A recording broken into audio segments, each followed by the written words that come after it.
Tanto así que enciende el fuego y la reforma religiosa se expande. No se expande netamente por un hecho de que había que separarse de Roma. Lutero lo que pretendía era reformar la iglesia. El problema es que los líderes de la iglesia no querían reformarla. Porque evidentemente con la venta de indulgencia era mucho el dinero que ganaba. No muy diferente de lo que hoy hemos conocido de algunos obispos y pastores que se han hecho ricos con la fe. Así que el protestantismo es una de las llaves que va a cambiar a la sociedad. La influencia del protestantismo, no tan solo con Lutero y Calvino, va a llevar a una reforma a la música, al arte, a la ciencia, a la historia, al derecho, a la teología. De hecho, si me permiten el comentario, hermanas y hermanos, hoy en día los países más ricos e industrializados del mundo no son católicos romanos. Voy a invertir la pregunta. ¿Alguien sabe de algún país culto, desarrollado, que tenga las mejores universidades del mundo, los mejores estándares de vida, y que sea católico romano hoy? España, bien me podría decir. Italia, al lado de Inglaterra, al lado de Alemania, al lado de Holanda. De hecho, Max Weber, la ética del protestantismo y el espíritu del capital, que ningún país que no tome la Biblia y aplique sus principios va a ser desarrollado jamás. Y la muestra está en Latinoamérica. Latinoamérica es uno de los continentes más pobres, junto con África, aunque África nos gana por lejos. País poco desarrollado. Nosotros hace, ¿cuántos años estamos yendo a la vida de desarrollo? Ya perdí la cantidad de años.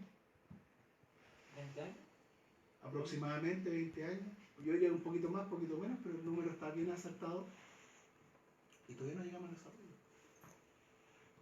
Hoy día donde podemos decir, y es un tema para otra presentación, la caída moral de la sociedad chilena.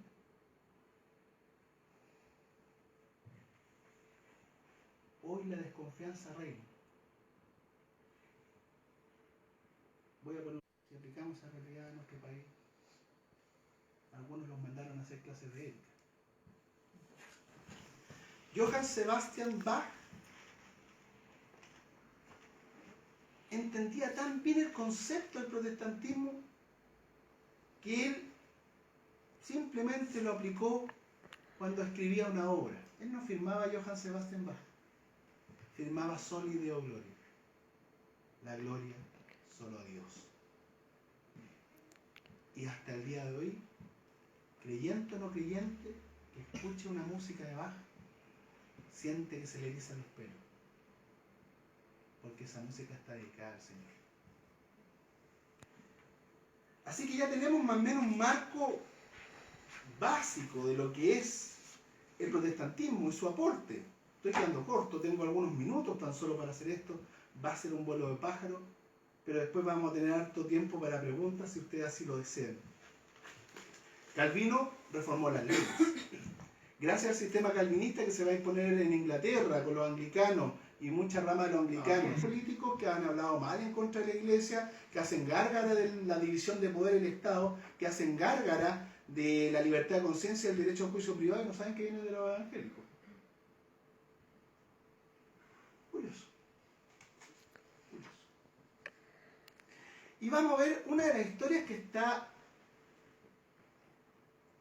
más envuelta en el halo del misterio, del misticismo. Yo he escuchado cosas horrendas de la masonería en los púlpitos. Cosas que son falacias, o sea, media verdad, media mentira. Y derechamente cosas que ni siquiera saben de dónde es. Tiene que ser por una cosa. La masonería cuando nace, y aquí hay algunos escritores masónicos que estuve leyendo hace harto tiempo, toda esta investigación yo la hice no tan solo por esta exposición a la cual me ha invitado el padre Jesús Espinosa, sino todo este material está sacado de una tesis de pregrado mía, donde obtuve mi título de profesor, que se llamaba Alianza Estratégica para lograr la educación pública entre masones y protestantes. Los masones y los protestantes lograron la educación pública chilena. Y mucho de ese material lo estoy presentando hoy. Aquí tienen a los dos grandes fundadores de la masonería. Hay escritores masónicos que tiran el chicle del nacimiento de la masonería con Noé, los noahitas, Adán, y hay otros más usados que lo tiran con unos extraterrestres que llegaron en algún minuto y venían con algún mandil, alguna cosa rara. Yo prefiero irme a lo que realmente es. La fundación de la Gran Logia Unida de Inglaterra y Westminster, el 24 de junio de 1717. Para mí ahí tiene origen la masonería. ¿Por qué tanto maldad o tanta mala intención con la masonería? Veamos por qué. Altos políticos que han hablado mal en contra de la iglesia, que hacen gárgara de la división de poder del Estado, que hacen gárgara de la libertad de conciencia y el derecho a un juicio privado y no saben que viene de los evangélicos. Curioso. Y vamos a ver una de las historias que está más envuelta en el halo del misterio, del misticismo. Yo he escuchado cosas horrendas de la masonería en los púlpitos. Cosas que son falacias, o sea, media verdad, media mentira. Y derechamente cosas que ni siquiera saben de dónde es. Tiene que ser por una cosa. La masonería cuando nace, y aquí hay algunos escritores masónicos que estuve leyendo hace harto tiempo, toda esta investigación yo la hice no tan solo por esta exposición a la cual me ha invitado el padre Jesús Espinosa, sino todo este material está sacado de una tesis de pregrado mía, donde obtuve mi título de profesor, que se llama Alianza Estratégica para lograr la educación pública entre masones y protestantes. Los masones y los protestantes lograron la educación pública chilena. Y mucho de ese material lo estoy presentando hoy. Aquí tienen a los dos grandes fundadores de la masonería. Hay escritores masónicos que tiran el chicle del nacimiento de la masonería con Noé, los noahitas, Adán, y hay otros más usados que lo tiran con unos extraterrestres que llegaron en algún minuto y venían con algún mandil, alguna cosa rara. Yo prefiero irme a lo que realmente es. La fundación de la Gran Logia Unida de Inglaterra y Westminster, el 24 de junio de 1717. Para mí ahí tiene origen la masonería. ¿Por qué tanto maldad o tanta mala intención con la masonería? Veamos por qué. No tengo ningún derecho de ir sobre la conciencia de la persona. No lo tengo. El Señor no me ha mandado eso. El Señor me ha mandado a tener misericordia a los demás como Él tuvo misericordia de mí. No estarle pegando con el látigo a los feligreses. Y parte de la base de la libertad de conciencia, la libertad de credo, la libertad, porque la reforma nace siendo oprimida y nace en las universidades. Así que el concepto del pastor Anderson, del pastor Jean-Théophile de Sagoulier, es muy abierto. Y quiero manifestarlo en un escrito que él deja en la reforma de la Constitución de Anderson, porque la masonería tiene una constitución donde reglamenta sus pensamientos y sus dichos, su ordenamiento interno. Dice la modificación de la Constitución de Anderson de 1813, el libro de las constituciones de los francmasones, el pastor presbiteriano James Anderson se refiere a Dios y a la religión, a lo cual podemos rescatar, 2 puntos y abro comillas. De todos los hombres, el masón debe comprender mejor que Dios ve de otra manera a los seres humanos, pues el hombre ve la apariencia externa, en cuanto Dios ve el corazón. Un masón mandata y respeta la conciencia de otros. Cualquiera sea la religión del hombre o su manera de adorar a este ser. No está excluido del orden, considerando de que él cree en el glorioso arquitecto del cielo y de la tierra, y de que él practica los deberes sagrados de la moral. Los masones se unen a los hombres virtuosos de todas las conciencias del lazo sólido y agradable del amor fraternal, que se les enseña a ver los errores de la humanidad con compasión, esforzándose por la pureza de su propia conducta, de demostrar su alta superioridad de la fe particular de la confesión que ellos tengan. Esto está dentro de las constituciones de Rusia. Ningún hombre puede juzgar a otro hombre, sacado del principio evangélico protestante. Libertad. Y esto hace que nazca una masonería espiritual y creyente. Es importante entender que después van a hacer otra masonería. Y es un dato curioso. Cuando matan a los evangélicos hugonotes, el 24 de agosto de 1572, después se levanta el edicto de Nantes, donde echan a todos los hugonotes franceses evangélicos de Francia.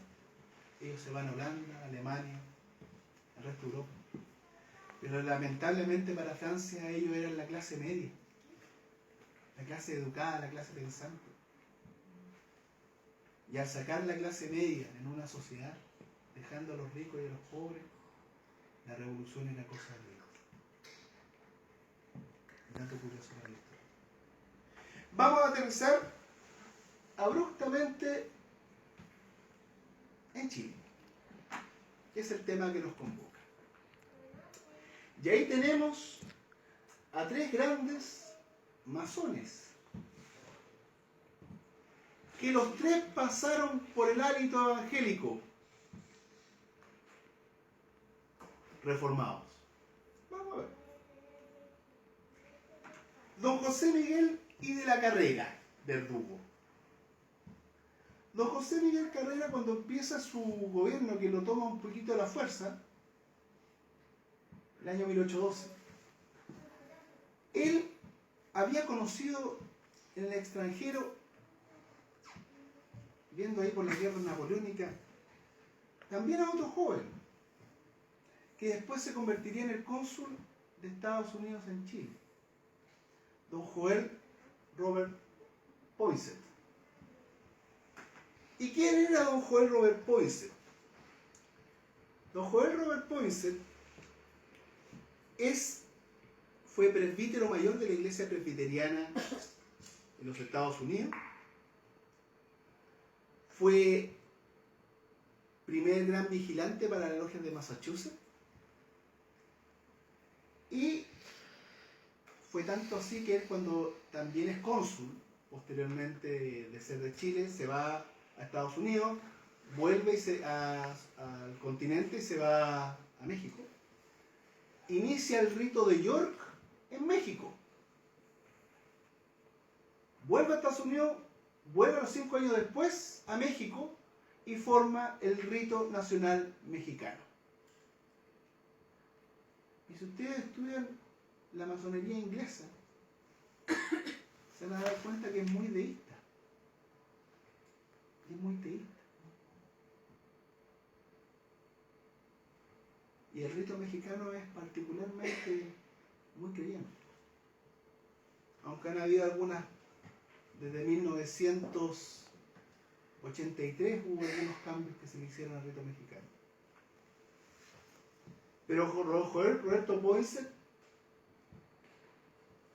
amigo de don José Miguel Carrera, y quiero leer el dato para que no se piense que son datos al azar. Joel Roberto Poinsett inicia a José Miguel Carrera en Nueva York.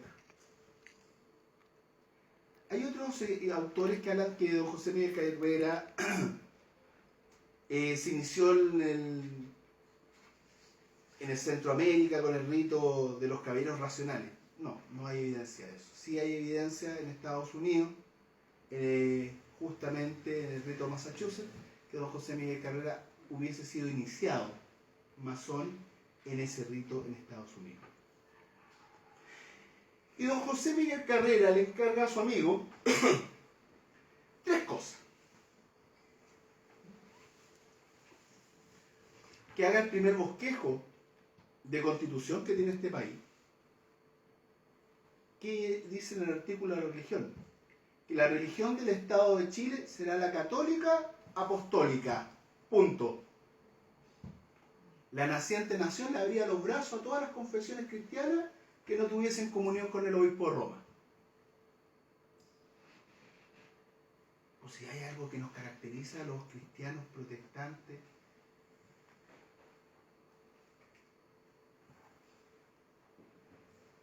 si era cosa aplicar la ley nomás. Si era cosa borrar una palabra y abríamos las confesiones religiosas a todo el mundo nomás. La otra cosa, crea el diseño de la primera bandera de nuestro país. Pero quiero llamar la atención al primer escudo nacional que también don Joel Robert Poinsett crea. Y pueden haber varias cositas que si uno ve la simbología arquetípica, le dicen mucho. Un hombre y una mujer, y se tiran una línea recta del dedo del pie de aquí al dedo del pie de acá, es de igualdad. Están en una línea recta. Con una columna, con un mundo arriba. Los que pertenecen a la masonería van a saber inmediatamente lo que eso significa. Una estrella de 5 puntas. El hombre de Vitruvio, Da Vinci. La perfectibilidad. Y con una divisa, le decían antiguamente los historiadores. Unas palabras en latín. Post tenebrans lux. Después de las tinieblas, la luz. Que es la misma palabra, frase en latín, que tiene Ginebra, la ciudad de Ginebra, que aquí está el escudo, la Roma de los evangélicos en Suiza. ¿Ustedes saben que los evangélicos tenemos una Roma? En Suiza. Y también está sacado del Evangelio. Está sacado del Evangelio. Porque la luz de Cristo resplandece por sobre Las tinieblas. Y también está sacado del principio platónico. El libro de la República, la caverna de Platón. Y pasaría a ser la oscuridad, la ignorancia, y la luz, el conocimiento. Aquí les voy a preguntar a quién se la están dirigiendo esa frasecita. A una iglesia que tenía en ignorancia el pueblo. Hoy día hay varias. No solamente católica romana. Y fíjense que tiene otra divisa acá. Eut concilio eut ense. Por el consejo de la razón o el consejo de la Fuerza. espada. Ah, no. Por la razón o la fuerza. Hay algunos que malamente, aprovechándose de la ignorancia de la gente, dijeron que esta frase la habían creado en dictadura, gobierno militar, como le quieran llamar. La había creado Pinochet. Falso. Ahí está la evidencia. Hay que tener cuidado con lo que uno escucha, porque si uno es ignorante, la compra. Así que don José, el Joel Robert Poinsett, ayuda a don José Miguel Carrera, incluso en un momento muy difícil de su vida, cuando José Miguel Carrera, sin un cobre en los bolsillos, se tiene que ir a los Estados Unidos a pedirle ayuda al presidente Madison, cuando don Joel Roberto Poinsett era el vicepresidente y ministro de guerra de los Estados Unidos. Don José Miguel Carrera, y estos datos están sacados del libro Mi estadía de los Estados Unidos de José Miguel Carrera, que lo tiene el Instituto Carrerista, perdón, Carrerista en Endigo. Maltratado y todo, pero todavía lo tienen ahí. Don José Miguel Carrera relata perdón, que Joel Roberto Poinsett, como presbítero de la iglesia presbiteriana, lo invitaba todos los domingos a la iglesia. Y él asistía.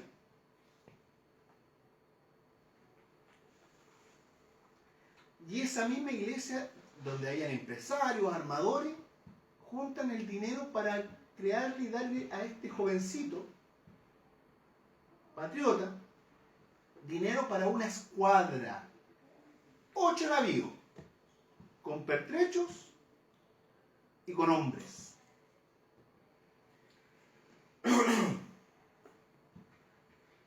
Y le ofrecen estos barcos donde van a ir hombres como Ryan, Simpson, Buchev. La gran mayoría de ustedes lo ubican por calle. Pero ellos eran marinos norteamericanos e ingleses que venían a liberar a Chile y del yugo español. Porque recuerden ustedes que tanto San Martín, que lo vamos a hablar un rato más, como O'Higgins, son reclutados por un masón muy conocido en la historia, don Francisco de Miranda, que estaba al servicio de su majestad y que implanta la masonería como un elemento de introducción al continente para quitarle poder a la realeza española.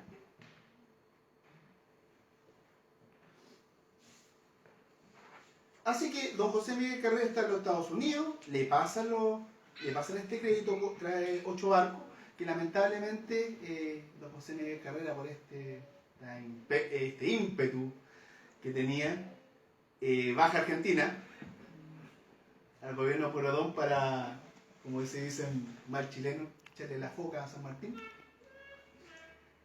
Y cuando se impone él, el gobierno de Pueyrredón lo arresta y después lo deja sin nada y lo echa a los caminos. Y posteriormente va a ser fusilado. Hay una crónica que habla del fusilamiento de José Miguel Carrera.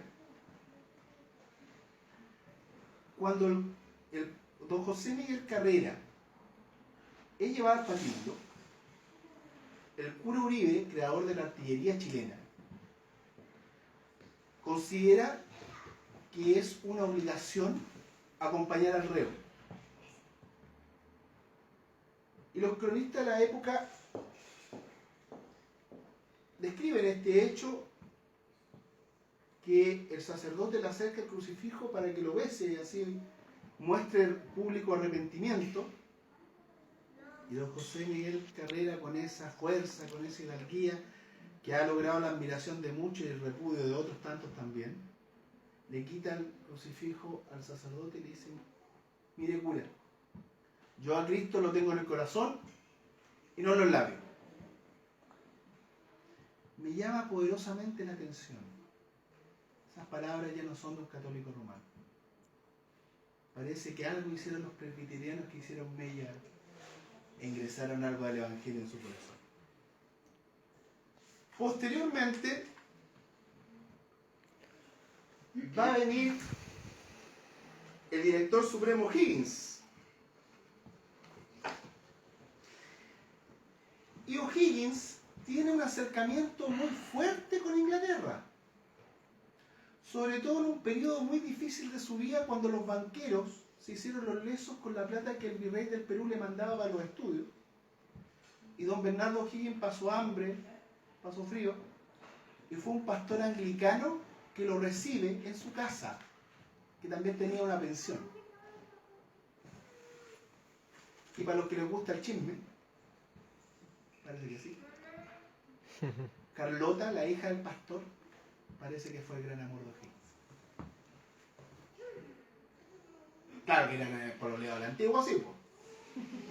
No como ahora, bueno, a los 10 años se tomaban la manita.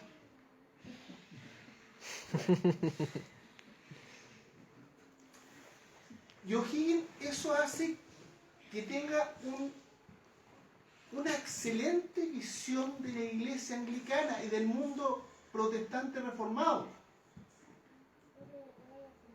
Tanto así que en 1820 presenta al Congreso de Chile la idea de abolir la Iglesia Católica Apostólica Romana y fundar una Iglesia Católica chilena, aboliendo el celibato sacerdotal y la confesión auricular. Eso era evidentemente un quiebre directo con Roma. Y evidentemente O'Higgins fue rápidamente obligado a desistir. Imagínense lo que hubiese pasado, se hubiese creado una iglesia, una suerte de iglesia nacional como la anglicana en Inglaterra. ¿Y quién dice esto? Bueno, si ustedes leen el libro de Gaña, perdón, O'Higgins, el libro O'Higgins, de Gaña, un católico apostólico furibundo, católico apostólico romano furibundo, ahí lo dice. Y de hecho culpa a los protestantes, a la entrada de los protestantes, del gran desarraigo de Chile. Tanto así, ¿por qué? Porque don Bernardo O'Higgins, y esta otra foto que la pude conseguir, decente, por lo menos, trae a don Diego Thompson. Esta ya es una foto que está casi al final de su vida, don Diego Thompson. Diego Thompson trae el sistema lancasteriano, creado por Joseph Lancaster en Inglaterra, anglicano que terminó sirviendo también en la iglesia presbiteriana de Inglaterra, al servicio de su majestad. El sistema lancasteriano era un sistema para enseñar a la gente a leer y a escribir usando la Biblia. Un sistema de alfabetización.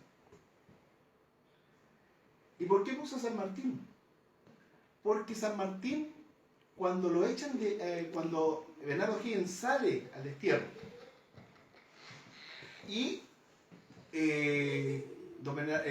don Diego Thompson tiene que salir porque le quitan el contrato, no le renuevan el contrato, don José de San Martín lo ubica y le dice: señor Thompson, necesito que lleve el mismo sistema al Perú. De 1823 estaba haciendo el mismo sistema lancasteriano. Don Diego Thompson no fue masón,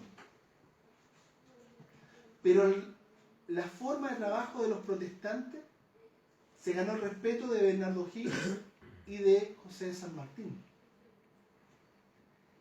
Hasta incluso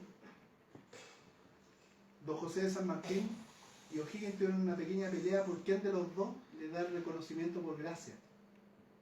Uno quería que fuera argentino y el otro que fuera chileno. Al final en ninguna de las dos ideas prosperó. Así que va a llevar también a O'Higgins a crear el primer cementerio de los disidentes. ¿Por qué? Porque hay una pequeña guerra en esa época, una de las pequeñas últimas guerras entre el Imperio Británico y los norteamericanos, una pequeña guerra comercial que se hace en Valparaíso, frente a la Rada, donde hoy está el monumento a Prat. Ahí estaba la Rada, frente a eso hay una pequeña guerra comercial, donde dos barcos, la Power y la Excel, se agarran a cañonazo limpio y pierden los norteamericanos alguna vez. Pero fue honroso porque perdieron la mano a sus padres y le hicieron o confianza a la Santa Iglesia Católica Romana. No. Dos fueron ahorcados en la Plaza de Armas y el resto, como el quemadero está en Lima y el espectáculo siempre hay que repartirlo, lo llevaron a Lima y los quemaron vivos. Tenemos mártires acá, no se crean. La Iglesia Evangélica ha sufrido harto. Así que se une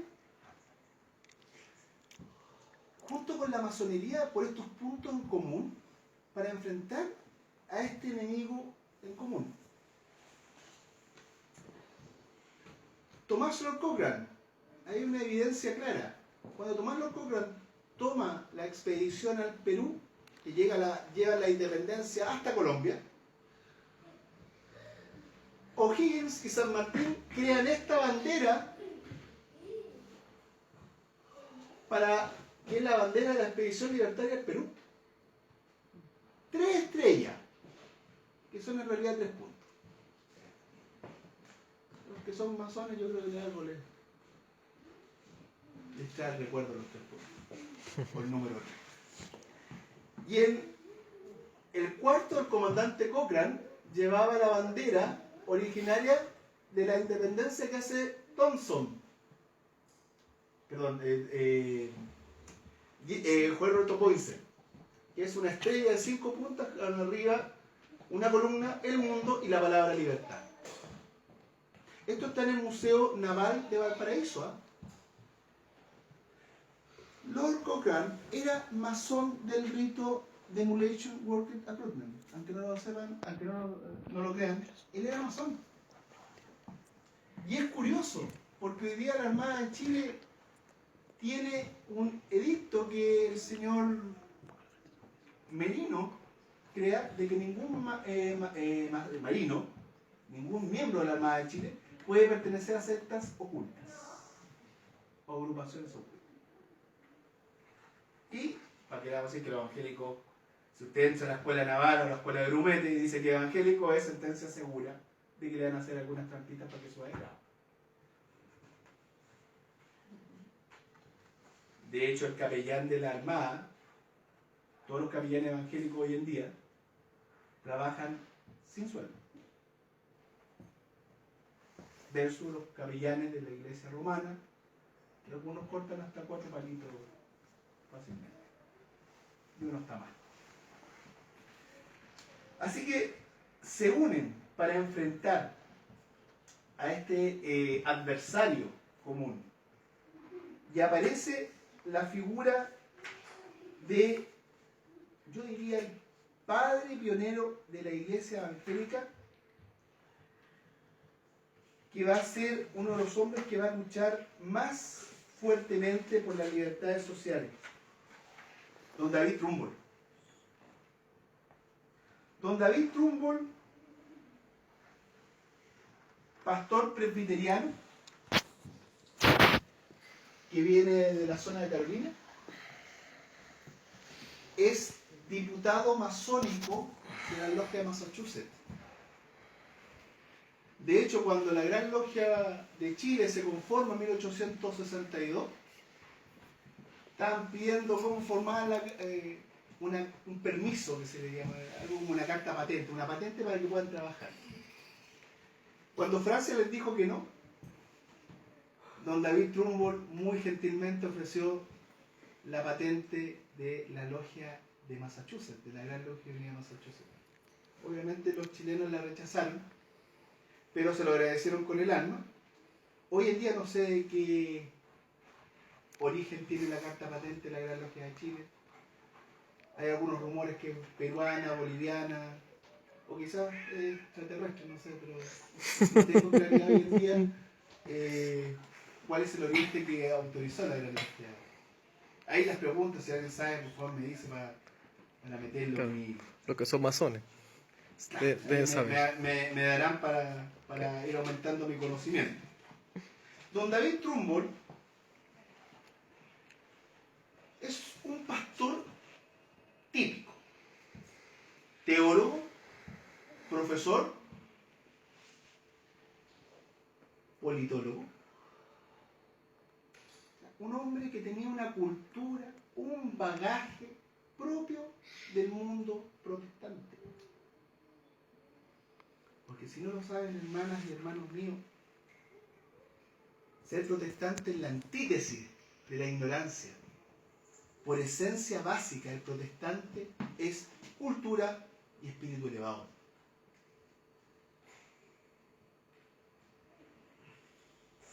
Para que vayan viendo. Si cuando el Señor nos llama, al pie nos ponen un yugo fuerte. Don David Trumbull lucha por las leyes que se van a llamar las leyes laicas. Don David luchó contra la iglesia romana porque aquí se le impidió hacer cultos protestantes. Y fue siempre la iglesia romana la que le puso obstáculos al desarrollo de Chile. Hoy día ya no lo están. Y Trumbull lucha para que eso empiece a cambiar. Y utiliza el brazo de la masonería para lograr su objetivo. Crear cementerio para disidentes. Crear las leyes laicas. Un evangélico no se podía casar. ¿Usted sabía? Si usted era evangélico en 1820, 1830, 1840 y hasta 1850, solamente podía convivir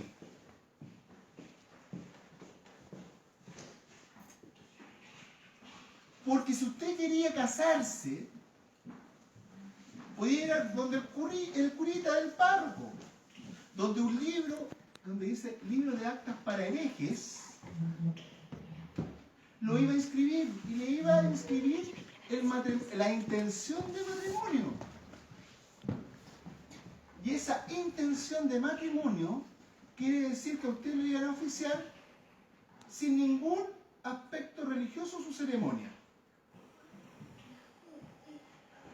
Lo otro era tener la plata suficiente para ir a Valparaíso o a la zona norte, a Arica, perdón, en ese tiempo no está Arica, pero más que nada a Coquimbo, alguna zona de la zona norte del país que tuviese puerto, y llegasen barcos norteamericanos, ingleses, dinamarqueses, a hablar con el capitán y decirle, oiga, ¿cuánto me cuesta sacar el barco fuera de las millas jurisdiccionales de Chile para poderme casar? Y si usted tenía la plata suficiente, llevaba el barco, algo pasó, un elástico, gracias al paso Santiago que está haciendo la lenta. Y si tenía la plata suficiente, se podía casar fuera de las millas jurisdiccionales nacionales. Pero eso provocaba otro problema. Usted quedaba con un acta de matrimonio norteamericano, dinamarqués, y por ende usted renunciaba a la ciudadanía chilena. Por ende, sus hijos de ustedes no son chilenos. Por ende, no podía heredar, no podía ir al Instituto Nacional, y menos podía tener cargos de representación pública. No, si era complicada la cosa. Por eso que Trumbull, que muchos lo critican, tiene que enfrentar la problemática y cuando se decide luchar, se une a masones para que juntos puedan luchar contra sobre los ataques de la Iglesia romana.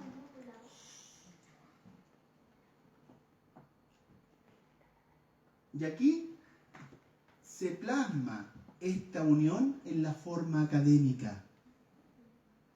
Todos conocen el escudo de la Universidad de Chile, ¿cierto? No del equipo, estoy hablando de cosas serias, de la universidad.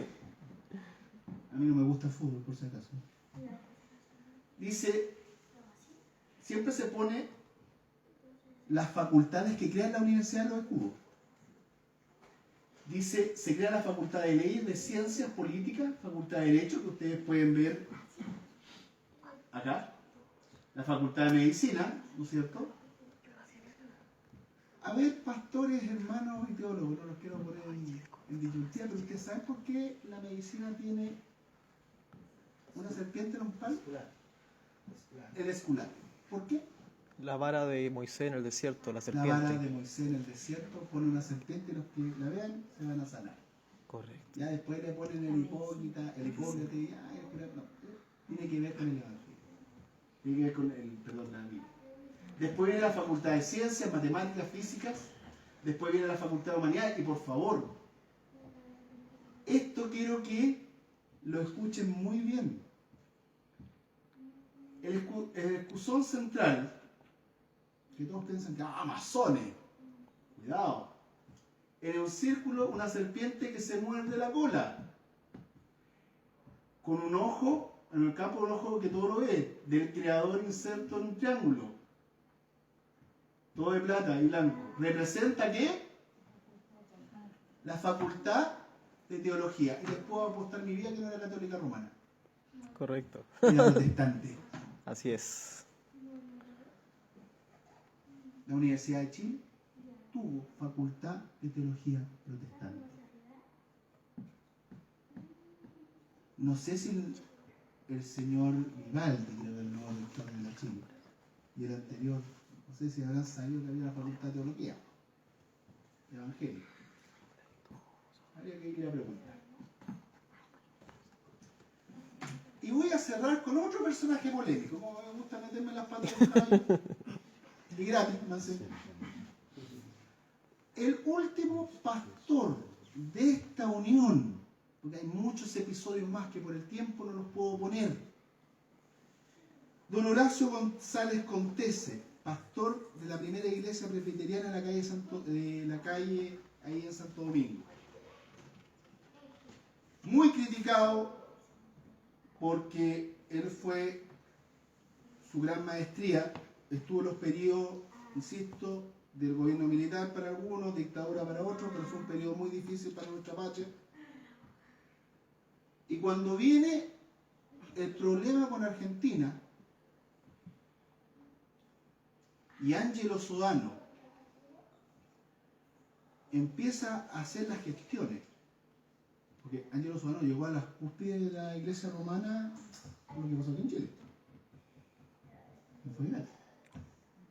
Y conversa con Augusto Pinochet y le dice, mire, yo estoy dispuesto a intervenir en los dos países, pero no es gratis.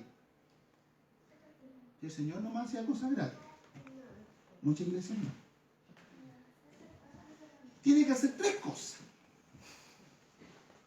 La primera, la obligatoriedad de las clases de religión en los colegios del Estado, hasta que hoy se mantiene. La confirmación y mantención absoluta de la Iglesia Católica Romana en las capellanías militares castrenses, que lo sufrimos hasta el día de hoy, ¿no es cierto, mi capellán? Él es mi segundo jefe jerárquico. Allá tengo el apostólico, acá tengo el militar. Y el tercero, que los restos de O'Higgins se han depositado en el templo motivo de Maipú. ¿Alguien se ha preguntado por qué el templo motivo de Maipú fue la farsa más grande que se hizo? Porque ahí estaba abrazado San Martín y O'Higgins, dos eximios masones, po. Hay cosas que se hacen por arreglos políticos y no por arreglos de conveniencia. Cuidado. Así que Ángelo Sodano le dice a Augusto Pinochet, mire, sabe que nosotros intervenimos con las clases de religión, con las capellanías militares castrenses, católicas romanas, y que usted deposite los restos del padre de la patria, ¿no es cierto?, don Bernardo Higgins, bajo la falda de la María. Le dijo así, calle palo. Esto está en un libro. No lo estoy inventando yo. Así es como se lo dijo. Don Horacio González Contese, gran maestro de la Gran Logia de Chile, pastor de la Iglesia Presbiteriana, abogado, teólogo, profesor, se para frente a Augusto Pinochet y le dice, mire, si usted hace eso, va a obligar para siempre a las Fuerzas Armadas a humillarse frente a un Estado extranjero. Y Augusto Pinochet le dice, bueno, ¿y qué hacemos? Augusto Pinochet era masón también, aunque a algunos les duele reconocerlo. Que se haya ido por otras cosas, pero se casó con una hija de un radical y un masón, Lucía Irián. Aunque la masonería hoy en día se haga la lesa y lo exenie. Una vez masón, ¿cómo dicen? A ver. Listo, gracias. Siempre masón. Lo que usted tiene que hacer es un altar a la patria, le dice, donde ponga los restos de O'Higgins y ponga una llama de la libertad, donde nunca nosotros como país nos vamos a someter a un Estado extranjero como el Estado romano. Si mi bronca con la iglesia romana no es porque es una iglesia, es porque es un Estado. Correcto. Dentro de un Estado que influye dentro de las políticas de un Estado. Y un Estado que, ya salió la evidencia, es un cuartel de encubrimiento de pedofilia. Así es. Y yo no sé cómo algunos evangélicos están del abrazo junto a ellos. Y le dice usted que hay que hacer un altar a la patria. No tengo ni idea cómo hacerlo. No se preocupe, aquí están los planes. Y lo que ustedes conocieron, como malamente se le llamó la llama del dictador, por la izquierda chilena.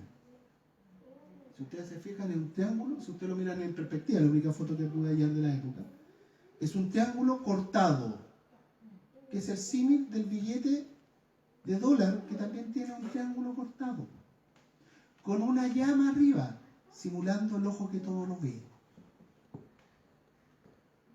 Y la izquierda chilena, no sé si ignorantemente o maliciosamente, dijeron que esta era la victoria del dictador. No, fue la victoria de la Iglesia evangélica sobre un Estado extranjero. Esa es la verdad. Y hay una cosa que hay que decir. Los evangélicos estamos en deuda con la sociedad chilena. Estamos en deuda porque nosotros somos los que creamos la cultura en Europa en términos de riqueza cultural. Bach, Händel, Boudemiel, Brahms. Uno que era hijo de pastor presbiteriano se terminó cortando la oreja y pintó las cosas más maravillosas que yo he podido ver. ¿Cómo se llama? Van Gogh. Van Gogh. Van Gogh. Van Gogh. Van Gogh. Dalí quería cortarse del rey. Estaba bien complicado con el rey. Pero creamos el Colegio Mackay. La última, para cerrar, que no es una anécdota, es una cosa real. El Colegio Mackay fue creado por evangélicos.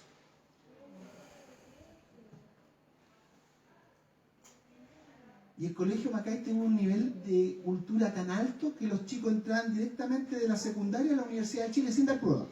A ese nivel nos manejamos. Y fue tan fuerte esta unión entre evangélicos, protestantes, reformados y masones, que el Colegio Mackay fue ese pináculo. Y el tema fue el siguiente. Se venían a estudiar gente muy importante en los Estados Unidos acá y se vino a estudiar un nieto del presidente de los Estados Unidos a Chile, al Colegio Mackay. Ingresa a estudiar medicina a la Universidad de Chile, se recibe de médico y trabaja toda su vida acá. Y cuando muere este hombre, que evidentemente era evangélico, deja toda su fortuna para que se cree uno de los primeros hospitales públicos que tiene este país. Y hasta el día de hoy lleva su nombre ese hospital, Carlos Van Buren. ¿Cuánta gente pasa por el Van Buren y no tiene ni idea que esta es la obra de evangélicos? Hermanos míos, debemos aceptar lo que somos. Somos hijos de una historia. Nos podrá gustar, no nos podrá gustar. Es otro tema. Pero negar la historia es negar lo que Dios ha hecho en la sociedad. Como dice Jeremías 6:16, paraos sobre los caminos y sobre los collados. Miren las sendas antiguas y anden por ellas. Porque hay una consecuencia. Hallaréis descanso para vuestra alma. Mas el pueblo dijo, No andaremos. no andaremos. Por eso estamos dando muerte. Por eso que hoy día podríamos hablar de una putrefacción moral de la sociedad chilena. Donde miramos hay corrupción.